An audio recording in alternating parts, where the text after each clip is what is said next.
Yr Urdd ydy mudiad ieuenctid mwyaf Cymru, a beth sy'n bwysig am yr Urdd ydy bod ni'n sicrhau cyfleoedd i bobl ifanc ymwneud â'r Gymraeg tu allan yr ysgol.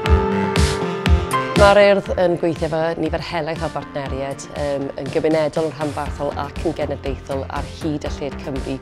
Gyda'n partneriaid, da ni'n diogelu bod pob plentyn ifanc sy'n siarad Cymraeg neu sy'n defnyddio'r Gymraeg y fwy yn cael mynediad at ein ddarpariaeth. Mae gweithio mewn partneriaeth yn holl bwysig i ni fel mudiad mwyn sicrhau bod ni'n cyrraedd amrywiaeth eang o bobl ifanc ar draws ein holl gwasanaethau.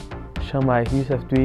Gwydeithio dwi, a dyn ni'n dysgu Cymraeg. Dyn ni'n ddeallgar iawn am y partneriaeth rhwng yr Urdd a'r Ganolfan Dysgu Cymraeg. Gafon ni steddfod enfawr yn y parc, a oedd o'n wych. A wedyn o'r partneriaeth efo'r Urdd, oedden ni wedyn yn cael y cynnig i'n hogiau ni cael cystadlu yn yr Eisteddfod yr Urdd blwyddyn diwethaf. Cystadlu yn Celfach Rest, a wedi dod yn gyntaf ac yn ail, a wedi bod yn llwyddiannus iawn.